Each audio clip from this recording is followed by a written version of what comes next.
오늘 2025년 3월 26일입니다. 새벽 기도회 잠언 13장 21절에서 25절까지 말씀으로 선한 보응으로 제목을 잡아봤습니다.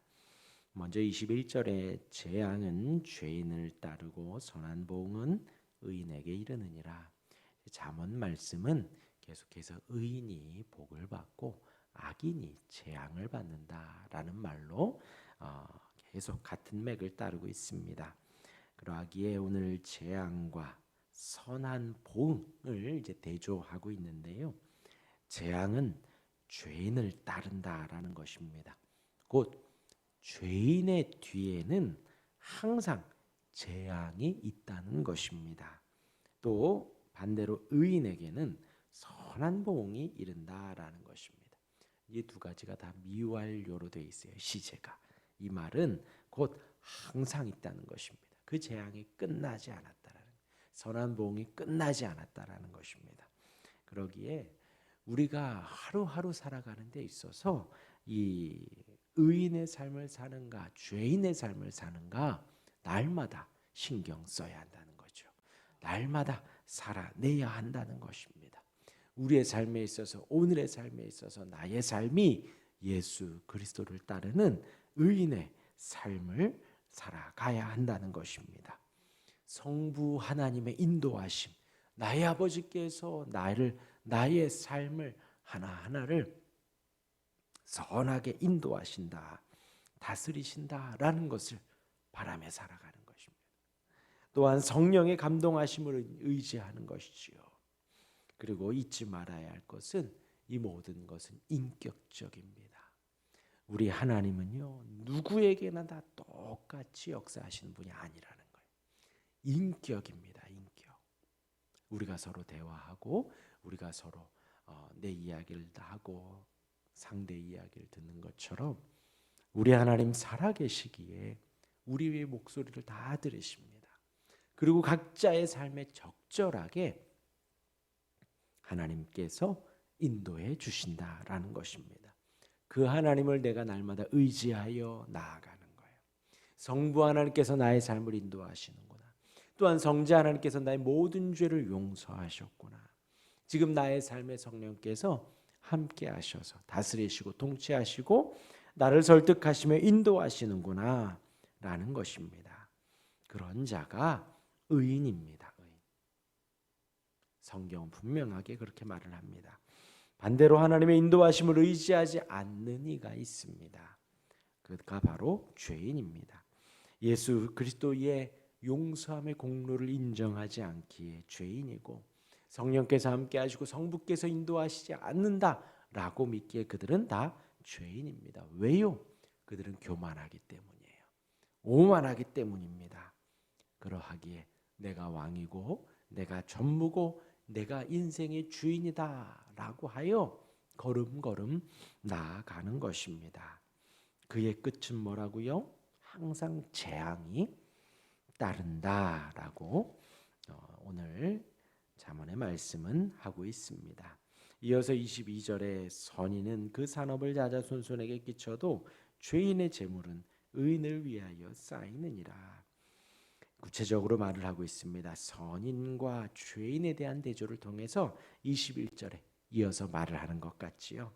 보면요, 선인은 하나님을 진실하게 경외하는 자지요, 믿는 자이지요, 의지하는 자입니다. 그런 자가 자자손손에게 물려주는 것은 바로 그 믿음입니다. 신앙입니다. 다른 게 물려줄 게 뭐가 있나요? 자녀들에게 주기 위해서 열심히 노력하는 것이지요. 그러나 우리의 신앙은 다 각자 개인의 몫입니다. 부모가 잘한다고 해서 자녀가 잘하지도 않고 부모의 덕에 자녀가 그 신앙이 물려받는 것이 아니지요. 그렇다면 우리의 자자손손은 여기에서 이제 육적인 자녀이기보다 영적인 자녀이기도 합니다. 하나님께서 영적 이스라엘 아브라함에게 내 자손이 모래알같이 많을 거다, 저 하늘의 별과 같이 많을 거다 했지요. 그것이 육적인 아브라함의 자녀이기보다도 믿음의 조상으로서 믿음의 자녀들을 말을 하는 것이지요. 저와 여러분들이 교회에서 신앙생활하고 예수 그리스도를 믿으며 우리의 믿음의 자자손손이 날마다 많아져 가는 것입니다. 그렇게 선인은 그 산업을 자자손손에게 끼치게 됩니다. 그런 영적인 의미도 있지요. 또한 영적인 의미와 더불어서 우리가 자녀들에게 물려줄 수 있는 것은 사실 신앙밖에는 없습니다. 신앙밖에는. 그러하기에 최선을 다하는 것이지요. 부모의 신앙을 자녀들도 물려받았으면 하는 것이지요. 그러하기에 최선을 다해서 신앙생활하는 것입니다. 최선을 다해서 알려주는 것이지요. 반면에 죄인은 재물이 의인에게 쌓인다 합니다. 물론 이 말은 맞지 않지요. 죄인의 재물이 의인에게 간다는 것, 일시적으로 어쩌다 그럴 수 있지만 세상사가 다 그러지는 않더라고요. 그렇죠? 다만 죄인은 하나님 앞에서 그 부유함이 일시적으로 끝난다라는 것입니다. 일시적으로. 그들이 이 땅에서 물질의 부족함 없이 살 수는 있습니다. 하나님을 등지고 밤낮 일하고 주일에도 일하고 하나님께 영광 돌릴 것 없이 자신의 배를 위해서 계속해서 일할 때에 잠시 잠깐 부유할 수 있지만 그것으로 영원히 살지는 못한다라는 것입니다. 단지 그것을 추구하며 살았기 때문에 그들의 끝은 비참하죠. 처참하지요. 지옥이지요. 재물 아무리 많이 쌓아놓은들 죽으면 그대로 놓고 맨몸으로 가야 하지요. 그 비참하고 처참함 속에 의인들은요, 천국의 은혜를 늘 살아가지요. 우리가 이 땅에서도 천국으로 살아가고 이 땅에서의 우리가 누리는 이 천국이 죽어서 가는 그 천국은 천배 만배입니다. 그 영원한 기쁨이 있고 영원한 즐거움이 있고 영원한 행복이 있는 거지요. 우리가 상상도 못하는 천국입니다. 우리가 그것을 바라서 가는 거예요. 이제 오늘 저녁에 이제 수요 예배 때 하이델베르크 요리문답에 이제 그게 나옵니다. 우리가 죄 때문에 비참하다 했습니다. 비참하다, 처참하다. 우리의 힘으로는 하나님께 갈 수 없다라는 것이죠. 그럼 하나님이 처음부터 그렇게 만들었느냐라는 거예요. 처음부터. 아니죠. 처음은 아니죠. 아담과 하와는 죄 가운데 태어나지 않았지요. 죄 가운데 태어나지 않았어요. 그는 태어나자마자 하나님을 섬기는 법을 알고 사랑하는 법을 알고 이웃을 사랑하는 법을 알았어요. 근데 사실 우리는 그것도 상상이 가지는 않지요. 상상이 가지는 않죠. 마찬가지로 우리가 천국의 삶이 제가 말씀드려서 어느 정도는 알고 있지만 상상할 수 없습니다. 왜냐하면 아픔도 없고 고통도 없고 우리 안에 부족함이 없어요. 질병도 없습니다. 완전해요. 그 주님을 섬기며 영원히 기뻐하는 것입니다. 그리고 사실 어떻게 보면 죄가 있기 전 아담과 하와가 하나님과 교제교통하고 이웃을 사랑했던 그때의 그 모습 사실 우리가 상상할 수 없어요. 우리는 너무나 악하기 때문이에요. 심지어 얼마나 악한가요? 제가 말씀드렸죠. 천국에 가면 죄가 없습니다. 아픔이 없습니다. 두려움이 없습니다. 슬픔이 없습니다. 근데 사실 상상할 수 없는 거예요. 왜요? 우린 죄악으로 가득 차 있기 때문에. 태생이 죄고 눈 뜨고 숨 쉬는 것이 죄이기 때문에 사실 생각이 가지 않아요. 상상이 가지 않아요. 죄가 없습니다. 그 천국의 은혜 가운데 우리가 살아가는 것이죠. 선인은 그 산업을 자자손손에게 끼칩니다. 그러나 죄인의 재물은 의인을 위하여 쌓이느니라. 이어서 23절입니다. 가난한 자는 밭을 경작함으로 양식이 많아지거니와 불의로 말미암아 가산을 탕진하는 자가 있느니라. 가난한 자는 밭을 경작함으로라는 이 문구가 가난한 자의 힘들어 개척한 밭으로 번역함이 좋습니다. 이것은 하나님을 두려워하고 경외하는 가난한 자가 많은 노력으로 경작한 밭을 의미합니다. 하나님을 의지하며 부지런히 우리가 주를 섬기지요. 부지런히 주를 섬기며 이 땅에서도 부지런히 밭을 경작해 가는 거예요. 하나님은 성실한 의인을 축복합니다. 영적으로 축복하고 이 세상에서도 성실한 자는 거의 성공하지요. 성실한 자는요.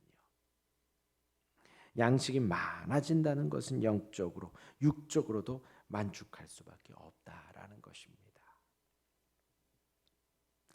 우리가 이 땅에서도 가난한 자 부지런히 밭을 경작하면 양식이 많아지는 것입니다.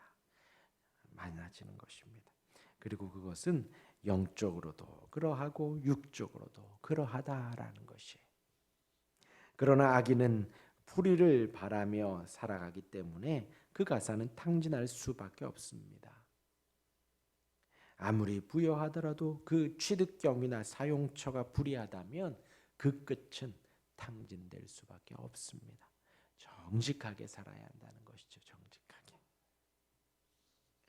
이어서 24절입니다. 매를 아끼는 자는 그의 자식을 미워함이라 자식을 사랑하는 자는 근실이 징계하느니라. 예, 어떻게 동의하시나요? 맞죠. 아주 중요한 말씀입니다. 우리가 가장 사랑하는 자녀를 양육함에 있어서 어떤 자세를 가져야 할까요?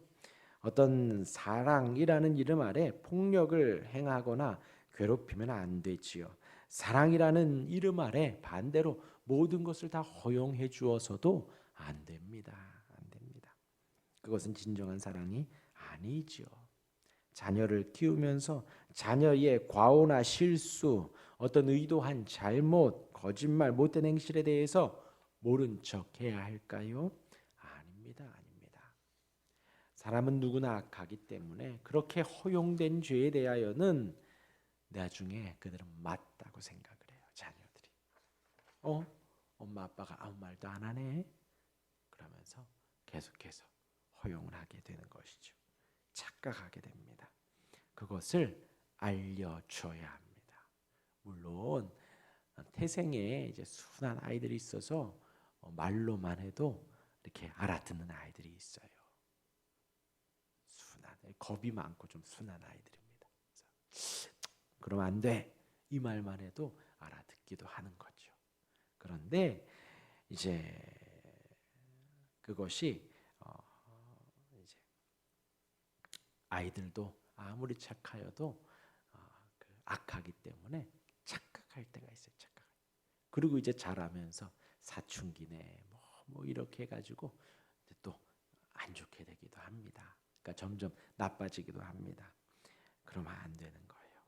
충분히 알려주어야. 이제 매를 든다는 것은 충격요법이에요. 충격요법. 이건 정말 나쁜 거야 하고 이렇게 매를 드는 것이죠. 하지만 과하면 안 되죠. 과하면. 이제 그래서 뭐 어디가 뭐 부러진다거나 다친다거나 그 정도로 하면 안 되죠. 또한 감정이 격해져서 또 체벌을 하면 안 됩니다. 최대한 체벌을 할 때는 감정을 배제하고 매우 이성적으로 해야 합니다. 그리고 아이가 감당하지 못할 만큼 매를 들어서도 안 되지요. 적절하게 징계를 주어야 합니다. 매를 주되 사랑의 이름으로 아이를 품어 주어야 하지요. 그것이 아이를 위한 아이를 사랑하는 부모입니다. 이제 여기에서 이제 주목할 것은 근실하다라는 단어가 있죠. 자식을 사랑하는 자는 근실이 징계한다. 이것은 간절히 찾다라는 의미가 있고요. 또 다른 이제 어원으로는 이제 새벽이라는 의미도 담겨져 있습니다. 곧 아이를 사랑하는 마음을 가지고 인생의 아침 어릴 때에 그렇게 이렇게 체벌을 해야 된다라고 해요. 그래서 일반적으로 이제 아동학과 이제 교수들도 하는 말이 아이를 징계할 때에는 세 돌 전까지만 체벌을 좀 하라 그러더라고요. 세 돌이 지나서는 아이가 기억을 안 돼요. 근데 이제 그렇다고 이제 제가 키워보니까 세 돌이 지난다고 애들이 버릇이 잡히지는 않거든요. 그런데 이제 세 돌까지 뭐가 있냐면 아이들도 본능적으로 부모와 기싸움을 하는 거예요. 세 돌까지.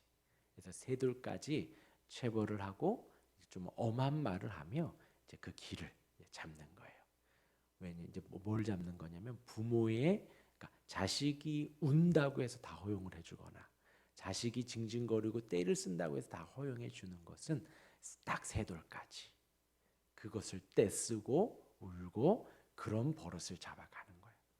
엄하게 안 돼라고 했을 때 아이가 들을 때 그게 이제 세 돌까지예요. 그리고 이제 세 돌 지나서는 최대한 감정을 배제하고 체벌을 좀 해야 합니다.